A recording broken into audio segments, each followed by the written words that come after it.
अस्सलाम वालेकुम। OBD online के साथ मैं हूं आपकी होस्ट नाज़मीन अल्ताफ़। नाज़रीन कैसे हैं आप लोग सब? उम्मीद है खैरियत से होंगे, खुश होंगे, अपना ख्याल भी रख रहे होंगे। नाज़रीन आज हम बात करेंगे हार्ट के हवाले से, साथ ही साथ हम बात करेंगे डायबिटीज़ के हवाले से भी। तो जो भी आपके कंसर्न्स हैं हार्ट और डायबिटीज़ के हवाले से आप हमें कॉल कर सकते हैं। इस वक्त हम लाइव हैं और इस वक्त आज हमारे साथ एक स्पेशलिस्ट भी मौजूद है जिनका मैं इंट्रोडक्शन ज़रूर करवाऊँगी, लेकिन सबसे पहले मैं इंट्रोड्यूस करवाती हूँ डॉक्टर अताउर रहीम साहब को। अस्सलाम वालेकुम डॉक्टर साहब, कैसे हैं आप? और साथ ही साथ हमारे साथ मौजूद हैं डॉक्टर आरिफ अब्दुल रज़ाक साहब। अस्सलाम वालेकुम सर, कैसे हैं आप? वालेकुम सलाम। Thank you for inviting me. Thank you so much sir for your precious time जो आपने हमें ओपीटी में दिया। सर सबसे पहले मैं पूछना चाहूँगी कि जो सिम्टम्स होते हैं डायबिटिक पेशेंट के वो क्या होते हैं? देखिए, डायबिटीज़ के सिम्टम्स में शुरू में तो इनिशियली बेसिस पे थकावट का महसूस होना, एंड देन व्हेन टाइम जिस तरह से पास होता है तो इस तरह से प्यास का ज़्यादा लगना, ठीक है, आहिस्ते आहिस्ते फिर then it goes towards weight loss, वज़न का कम होना, तो और फिर यूरिन का बार बार जाना, तो बार बार वॉशरूम की तरफ, तो ये वो सारी अलामात हैं जो कि डायबिटीज़ की तरफ इशारा करती है। तो फिर हम पेशेंट्स को डेफिनेटली इवैल्यूएट करते हैं, शुगर्स लेवल चेक करते हैं और फर्दर फिर हम HbA1c की तरफ जाते हैं कि पिछले 3 महीने की शुगर चेक करके हम फर्दर इवैल्यूएट करते हैं कि किस हद तक की शुगर्स मेंटेन्ड है या नहीं। अच्छा डॉक्टर आरिफ, एक चीज़ मैं पूछना चाहूँगा, जैसे ओबीस पेशेंट्स में तो समझ में आता है क्योंकि उनका BMI बढ़ रहा होता है और इस वजह से रिलेटिव इंसुलिन डेफिशिएंसी होती है, तो फिर शुगर के चांसेस बढ़ जाते हैं। जो नॉर्मली लीन थीन है, दुबले पतले लोग हैं, उनमें भी देखा जाता है कि डायबिटीज़ है, तो अमूमन क्या वजूहत होती है इसमें पर्टिकुलरली? देखें, जैसा कि हम सबको पता है कि डायबिटीज़ की 2 तरह की टाइप्स होती हैं। एक कॉमन जनरल टर्म में टाइप 1 डायबिटीज़ मेलाइटस और type 2 diabetes mellitus. Type 2 diabetes mellitus usually हमने देखा है कि वो लेट ऑनसेट पे, मगर जिस तरह से ये होता है कि due to the sedentary lifestyle होता है, और या फिर ओबीस पेशेंट होते हैं, तो आहिस्ते आहिस्ते होता ये है कि उन पेशेंट्स में इंसुलिन की डेफिशिएंसी की वजह से और अल्टीमेटली फिर इंसुलिन टोटल डेफिशिएंट हो जाता है, तो वो टाइप 2 डायबिटीज़ की तरफ होता है जिसमें वज़न का एक कुछ ऐसे पेशेंट्स होते हैं जो कि थिन लीन होते हैं या बहुत अर्ली एज में डायबिटीज़ डायग्नोज है, तो वो टाइप 1 की तरफ होते हैं। ओके, ठीक है। फिर हमारे पास दूसरी भी टर्म्स हैं, बट वो है कि हमारे नाज़रीन तक मज़ीद कन्फ्यूजन क्रिएट होगा, बट अगर ये जनरल एक ब्रॉड टर्म समझ ली जाए तो बेहतर। बट डॉक्टर साहब ये कहना गलत ना होगा बिकॉज डायबिटीज़ जो है वो एक साइलेंट किलर है, उससे दीगर बीमारियां जन्म लेती हैं, जैसे हार्ट की बीमारी भी हो गई। तो ये बताइएगा कि डायबिटीज़ 2 के जो पेशेंट हैं उनको हार्ट कैसे उनका इफेक्ट होता है? देखिए, ये बात बहुत समझना ज़रूरी है कि जिन पेशेंट्स में अगर डायबिटीज़ डायग्नोज हो चुका है तो फिर वहाँ इस चीज़ का ज़रूर ख्याल रखा जाए कि ब्लड प्रेशर मेंटेन हो, अपना कार्डियोवैस्कुलर चेकअप जो है वो ईयरली बेसिस पे डेफिनेटली होना चाहिए। ख़ास तौर पे एज रिलेटेड फैक्टर्स कि जिनकी एज 50 अबव एज है इन फीमेल पेशेंट्स, और मेल्स में 55 अबव या 60 अबव है, तो उनमें अपना एक कार्डियोवैस्कुलर चेकअप हो जाए। अच्छा, डायबिटीज़ में होता ये है कि उमूमन जिस तरह कभी कभार ऐसा भी होता है कि चेस्ट पेन का नहीं एहसास हो पा रहा होता, तो तभी उसको कहा भी यूँ भी जाता है कि इट्स साइलेंट किलर। तो इस सूरत हाल में डेफिनेटली अपने ECG करवा के अपना चेकअप करवाया जाए। अच्छा, कितना फ्रिक्वेंट डॉक्टर साहब ECG करवाना चाहिए, इवैल्यूएट करवाना चाहिए एक नॉर्मल आदमी को जिसको हार्ट की प्रॉब्लम नहीं है लेकिन वो डायबिटिक? देखें, इसका हार्ड एंड फास्ट कोई स्पेसिफिक गाइडलाइन तो नहीं है, ठीक है, बट ये है कि अगर तो आपको ब्लड प्रेशर रह रहा है, क्योंकि डायबिटीज़ और हाइपरटेंशन गाइडलाइंस ने प्रूव किया है कि वो साथ साथ चलती हैं, तो ये मेन इंपॉर्टेंट है कि अपनी ECG 6 मंथली या ईयरली बेसिस पे एक करवा ली जाए, just in a normal person. But अगर कोई सिम्टम्स डेवलप होते हैं like chest pain, shortness of breath, सांस का फूलना, सीने में दर्द होना या घबराहट का होना, तो फिर डेफिनेटली फिर ऑन द स्पॉट फिर करवाई जाए और अपने डॉक्टर से ज़रूर रिव्यू किया। ठीक है डॉक्टर साहब, जो ओबीज़ पेशेंट हैं जो ऑलरेडी मोटापे का शिकार हैं, और उनको किस तरह से अपनी एहतियात करनी चाहिए कि वो डायबिटीज़ और हार्ट को जो है वो महफूज रह सकें हार्ट की बीमारी से? देखिए, सबसे पहले तो प्रिवेंशन की तरफ हम आ जाते हैं कि जब डायबिटीज़ है और हार्ट भी अगर साथ साथ कार्डियोवैस्कुलर इश्यूज़ हैं, तो सबसे पहले तो लाइफस्टाइल मॉडिफिकेशन की तरफ हमें जाना चाहिए। लाइफस्टाइल मॉडिफिकेशंस में हमारी 2 चीज़ें आ जाती हैं मेनली। नंबर 1 डाइटरी मॉडिफिकेशन, जिसमें ग़िज़ा का ख्याल रखना, और दूसरा ये है कि एक्सरसाइज एक्टिविटी। एक्सरसाइज एक्टिविटी से मुराद मतलब ये है कि कोई भी इस तरह की एक्टिविटी करना कि जिससे आपका अल्टीमेटली BMI थोड़ा सा रिड्यूस हो नॉन वीकली और डेली बेसिस पे। तो डाइटरी मॉडिफिकेशन की तरफ अगर हम अगर आ जाएं तो उसमें मेनली ये होता है कि फ्रेश फ्रूट्स और वेजिटेबल्स की जानिब, अब उसमें भी क्वांटिटी के ज़रा देखा जाए कि क्वांटिटी हद से ज़्यादा ना हो। अब कुछ पेशेंट्स इस तरह से सवाल करते हैं कि ऐसे फ्रूट्स होते हैं जो कि मीठे होते हैं जी। और उनमें शुगर्स अगर लेट सपोज पड़ने के ज़्यादा होता है, तो फिर उसमें ये इस तरह से, जैसे लेट सपोज आम का सीज़न है इस वक्त, तो आम के इसके हवाले से कि अगर एक स्लाइस ले ली जाए पूरे दिन में तो कोई हार्म नहीं है, बट अगर पूरा मैंगो लेंगे तो डेफिनेटली शुगर्स लेवल्स भी राइज होंगी, क्योंकि fructose level ultimately convert into the glucose और फिर वो मज़ीद प्रॉब्लम क्रिएट। ठीक है डॉक्टर साहब, अभी आपने यहाँ जिक्र किया एक्सरसाइज का, जो ऑलरेडी हार्ट पेशेंट हैं, क्या उनके लिए एक्सरसाइज करना या चहलकदमी करना वो ठीक है? जी, ये बहुत अच्छा सवाल है, मगर अब उसमें यह है कि डेली बेसिस पे ब्रिस्क वॉकिंग की जाए, ना कि जॉगिंग या तेज़ भागना या कोई एग्रेसिव एक्टिविटी ना की जाए। मेन इसकी वजह यह होती है कि अगर हार्ट रेट इंक्रीज़ होता है ड्यू टू एनी एक्सरसाइज, किसी भी एक्सरसाइज की वजह से, तो प्रॉब्लम उसकी वजह से होता यह है कि हार्ट को मज़ीद ज़्यादा काम करना पड़ता है और इसकी वजह से ऑक्सीजन एंड ब्लड सप्लाई की कमी हो सकती है। अच्छा डॉक्टर साहब, एक चीज़ ये एक्सरसाइज के हवाले से, जब अमूमन जो कार्डिक पेशेंट्स ऑलरेडी हैं और वो चल फिर रहे होते हैं या थोड़ा सा तेज़ चलते हैं और ऐसी सूरत में उनको दर्द होता है, और दर्द की सूरत में भी अगर वो चलना कंटिन्यू रखते हैं, तो क्या इससे हार्ट की मसल्स के वीक होने का चांस होता है या उसमें मजीद बिगाड़ आता है या नहीं? जी, इसमें ये होता है कि जब वैसे ही कार्डिक पेशेंट्स में ये एडवाइस किया जाता है कि जब आप एक्सरसाइज एक्टिविटी कर रहे हो और अगर चेस्ट पेन या घबराहट कुछ इस तरह से हो या ठंडे पसीना आने शुरू हो जाए, इवन दो कि चेस्ट पेन ना हो, तो उस टाइम पर थोड़ी देर के लिए रिलैक्सिंग एक्टिविटी करें, यानी बैठ जाएं और तकरीबन 15 से 20 मिनट, और फिर इसके बाद आप दोबारा नॉर्मल एक्टिविटी की तरफ आ जाए। अगर तो दोबारा होने लगे तो फिर इस चीज़ का ख्याल रखा जाए कि ये जो चेस्ट पेन हो रहा है ये क्या सिम्टम्स के साथ है या नहीं है। तो उस टाइम पर अगर तो कार्डियक पेशेंट है और अगर उनके पास एंजिसिड मेडिसिन है जो कि सबलिंगुअल ग्लिसराइल ट्राइनाइट्रेट है, तो वो ज़बान के नीचे रख ली जाए और 5 मिनट तक इंतज़ार किया जाए। ठीक है। अगर तो वो चेस्ट पेन दोबारा होता है उसी सूरत में, तो फिर वहीं पर बैठ के दोबारा दूसरी दफ़ा यही एंजेसिड जो ज़बान के नीचे रखने वाली गोली है वो रख ली यानी जाए। उसमें कोई हर्ज नहीं है अगर दोबारा भी यूज़ करें, मगर इस चीज़ का ख्याल रखा जाए कि अब अगर क्योंकि पेन अब तक रिजॉल्व हो जाना चाहिए, मगर अब भी नहीं हो रहा, तो तीसरी दफ़ा मेडिसिन रख के आपका अगला कदम कार्डियोलॉजी के किसी भी इमरजेंसी की तरफ, इंस्टीट्यूट की तरफ होना चाहिए, क्योंकि ये this is unbearable chest pain and this is causing creating a problem. बिल्कुल सीरियस प्रॉब्लम, आपको जो है वो अस्पताल का रुख करना चाहिए। डॉक्टर साहब, यहाँ पे पूछना चाहूँगी, जो हार्ट पेशेंट हैं, जो ऑलरेडी डायबिटीज़ जिनको ऑलरेडी है, उनको ऐसी कौन सी ग़िज़ाएँ हैं जो लेनी चाहिए और कौन सी ऐसी ग़िज़ाएँ हैं जो अवॉइड करनी चाहिए? लेकिन पल्सेस का इस्तेमाल, सब्ज़ी वेजिटेबल्स का, इसका ज़्यादा से ज़्यादा इस्तेमाल करना चाहिए।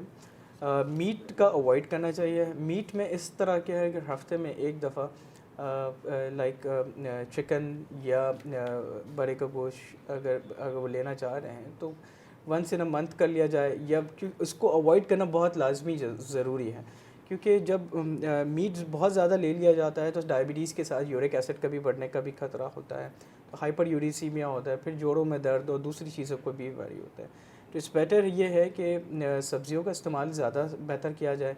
फ्रूट का इस्तेमाल अगर ये है कि पूरे दिन में कोई सा भी एक फल इस्तेमाल कर लिया जाए तो बेहतर है।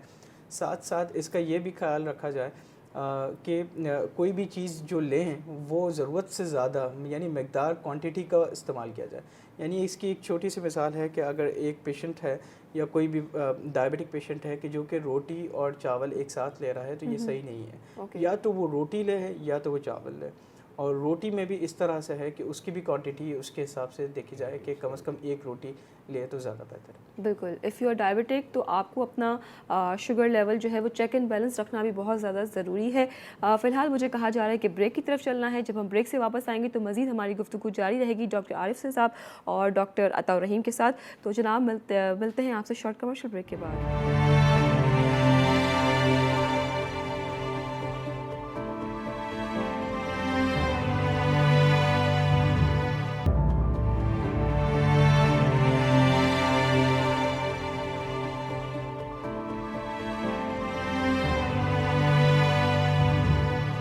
Welcome back from the break. आप देख रहे हैं ओपीडी ऑनलाइन। आज हम बहुत ज़्यादा कॉमन इशू जो है वो डिस्कस कर रहे हैं, डायबिटीज़ और हार्ट के हवाले से हम बात कर रहे हैं। डॉक्टर साहब, मैं आपसे पूछना चाहूँगी, डॉक्टर आरिफ साहब, हाइपोग्लाइसेमिया क्या होता है, जिसमें शुगर का कम होना, ये कितना ख़तरनाक है पेशेंट के लिए? देखिए जितनी शुगर्स का बढ़ना ख़तरनाक नहीं है, इतना हाइपोग्लाइसीमिया यानी शुगर की कमी उतना ही ज़्यादा डेंजरस है ओके। In diabetic patients. तो प्रॉब्लम ये होती है कि अक्सर पेशेंट्स हमारे इस तरह से होते हैं कि हाइपोग्लाइसीमिया की में क्यों जा रहे होते हैं, या तो वो मेडिसिन अपनी प्रॉपर टाइम पे ले रहे होते हैं और मील्स स्किप कर देते हैं कि खाने का दिल नहीं चाह रहा। अक्सर हमारे पास इस तरह से पेशेंट्स होते हैं जो कह रहे होते हैं कि जो नहीं खाने का दिल नहीं चाह रहा मगर हमने मेडिसिन ले ली। तो अल्टीमेटली होता ये है कि वो फिर सिम्टम्स के साथ हमारे पास प्रेजेंट हो रहे होते हैं। और सिम्टम्स में क्या होते हैं, बेहोशी का तारी होना, अचानक से गिर जाना, चक्कर का आना, ठंडे पसीने आना। तो ये वो सारी अलामात हैं जो कि हाइपोग्लाइसीमिया की तरफ इशारा देती हैं। और फिर उसी टाइम पे जब हम शुगर चेक करते हैं और अगर लोअर साइड पे होती हैं यानी दैट मींस 70 या 70 से बिलो भी जा रही होती हैं, तो this is a very dangerous condition. और अगर शुगर एक हद तक 50 तक भी पहुंच जाए, जो कि अक्सर हमारे पास ऐसे पेशेंट्स होते हैं, और उनको अगर फौरी बेसिस पे अगर वो ER तक एमरजेंसी तक नहीं पहुंच पाते, तो उसमें फिर मज़ीद पेचीदगियाँ डेवलप हो ऐसी सकती सूरत हैं। में डॉक्टर साहब कितनी शुगर वो इस्तेमाल करें ताकि कि लेवल्स उस सूरत हाल में सबसे बेहतरीन तो ये है कि जो भी आपके इर्द गिर्द या करीब जो भी कोई मीठी चीज़ हो, लाइक स्वीट है, चॉकलेट है, या कोई से भी कोई फ्रूट आइटम है वगैरह, इवन चीनी भी खा सकते हैं बिल्कुल अगर हम बिल्कुल जैसे- ले सकते हैं। ठीक है। बट इस हद तक के अपनी sugars level back to the normal आ जाए, यानी 90 मिलीग्राम पर DL तक वो क्रॉस कर जाए। ठीक है। और डॉक्टर साहब जो जिनकी हार्ट ऑलरेडी वीक है उनको आप क्या सजेस्ट करेंगे? देखिए, हार्ट और डायबिटीज़ तो साथ साथ चलते हैं। अब इस सूरत हाल में शुगर्स जितनी ज़्यादा बेहतर तौर पे कंट्रोल रहेंगी तो ऑब्वियस सी बात है कि और साथ साथ अगर ब्लड प्रेशर भी कंट्रोल रहेगा तो ये बैलेंस साथ साथ रहेगा। और जब चीज़ें बैलेंस में रहती हैं तो डाइटरी कंडीशंस का भी अगर आप साथ साथ ख्याल रख रहे होते हैं तो फिर इतनी ज़्यादा कोई प्रॉब्लम की बात नहीं होती।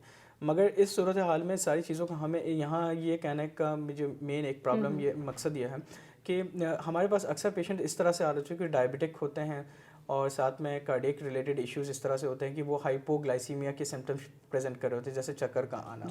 तो उस चक्कर का आना ज़रूरी नहीं है कि वो हाइपोग्लाइसीमिया की तरफ हो। फिर हमें ECG करवा के हमें हार्ट रेट को भी देखना पड़ रहा होता है अक्सर औकात कि कहीं वो ब्रैडीकार्डिया में तो नहीं जा रहा, या दवाइयों का असर ऐसा हो कि ब्लड प्रेशर बहुत ज़्यादा नीचे चला जाए। तो ये भी है। और फिर दूसरी मेन वजह एक चीज़ यहाँ पे ये भी कहना चाहूँगा कि हमारे पास कुछ इस तरह के भी पेशेंट्स होते हैं कि जो इंसुलिन है जब वो देख रहे होते हैं कि इनकी शुगर्स बढ़ी हुई होती हैं तो वो अपने डॉक्टर को रुजू नहीं करते और वो खुद से अपनी इंसुलिन को इंक्रीज़ कर देते हैं, जिसका फौरी बेसिस पे इफ़ेक्ट ये होता है कि वक्ती तौर के लिए तो शुगर्स डाउन हो जाती हैं, पर जिस दिन आपने मील स्किप किया या कम मील लिया तो फिर सिम्टम्स डेवलप होते हैं और फिर पेशेंट हाइपोग्लाइसीमिया की तरफ जाता है, यानी शुगर की कमी की तरफ। और ये ज़्यादा डेंजरस है शुगर हाई होने से भी। अच्छा डॉक्टर साहब ये बताइएगा जो ऑलरेडी जो बिस्तर पर हैं, जो एक्सरसाइज नहीं कर सकते, जो मूवमेंट जिनकी नहीं है, रिस्ट्रिक्ट हुई हुई हैं, उस सूरत हाल में उन पेशेंट्स को क्या करना चाहिए जो डायबिटीज़ भी हैं और जो हार्ट पेशेंट भी हैं?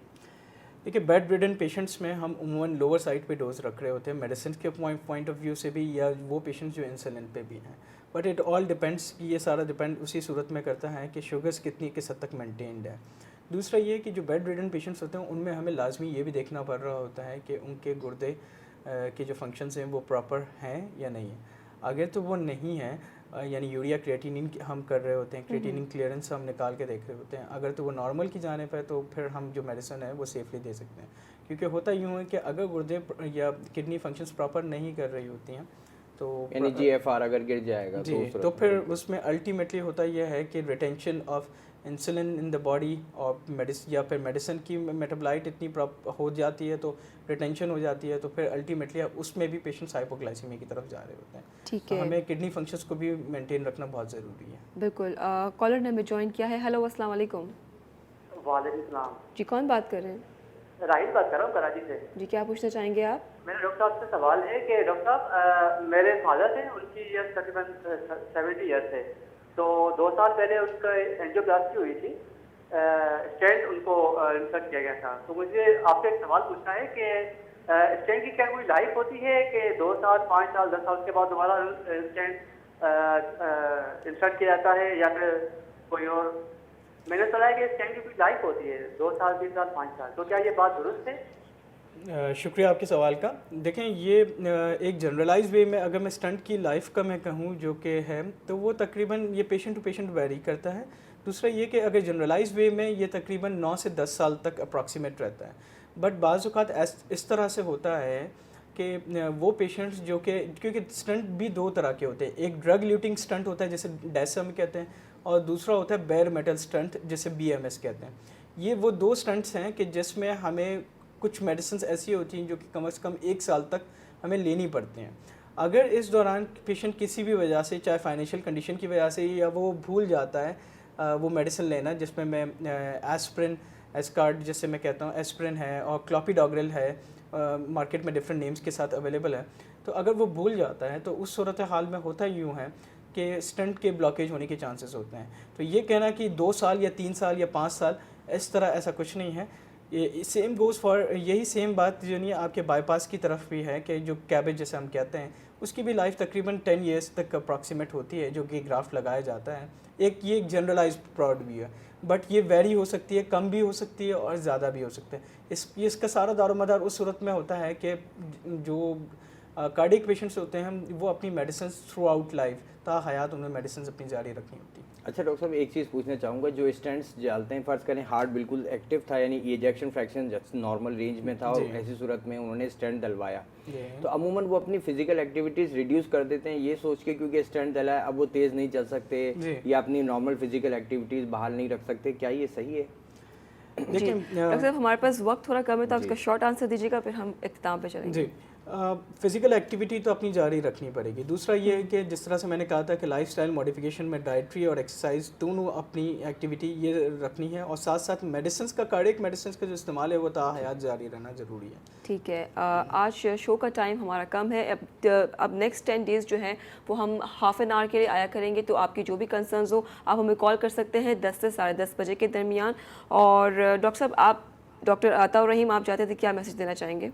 बस मैं यही कहूँगा कि जैसे इन्होंने कहा कि हमें बस एहतियात की ज़रूरत है, जो कार्डियक स्टेंट्स के पेशेंट्स हैं, ख़ासतौर पर डायबिटिक हैं, हाइपरटेंसिव हैं, जो मेडिसिन हैं रेगुलर उस पर रखें, रूटीन पे, अपनी मर्ज़ी से उसको चेंज ना करें। बिल्कुल। और डॉक्टर आरिफ साहब, आप क्या हमारे नाज़रीन को मैसेज देना चाहेंगे हार्ट और डायबिटीज़ दोनों के हवाले से? देखें, मेन इंपॉर्टेंट फैक्टर है कि अपने रिस्क फैक्टर्स को इवैल्यूएट कीजिए। रिस्क फैक्टर्स में आपके स्मोकिंग है, ब्लड प्रेशर का बढ़ना, हाइपरटेंशन है, ओबेसिटी है, ठीक है। तो ये वो सारी चीज़ें हैं कि अगर स्मोकिंग को भी स्किप कर दिया जाए, अपने वेट को रिड्यूस किया जाए, अच्छी ग़िज़ा खाई जाए और ब्लड प्रेशर को कंट्रोल किया जाए। दूसरा साथ साथ कि कुछ लोगों में फैमिली टेंडेंसी भी होती है, तो फैमिली टेंडेंसी की वजह से भी अपने इन सारी चीज़ों के अलामात को ज़ाहिर करते हुए इन सब चीज़ों को कंट्रोल किया जाए तो सेहत बरकरार रहेगी, सेहत बरकरार रहेगी तो आप भी खुश रहेंगे। बिल्कुल, सेहत है तो जहान है, तो वो है एक एग्जांपल है। और डॉक्टर साहब, मैं आपका बहुत थैंक यू करना चाहूँगी। डॉक्टर आरिफ साहब, आपने अपना कीमती टाइम हमें दिया और बहुत ही अच्छी हमारे नाज़रीन को आगाही फराहम की है। इंशाल्लाह आपसे फिर कल मुलाकात होगी। मुझे, डॉक्टर आरिफ को, डॉक्टर अताउर रहीम को दीजिएगा इजाज़त, मेरी पूरी टीम को दीजिएगा इजाज़त। कल हम एक नए टॉपिक के साथ हाज़िर होंगे और अपना बहुत ख्याल रखिए। अल्लाह ने के पान।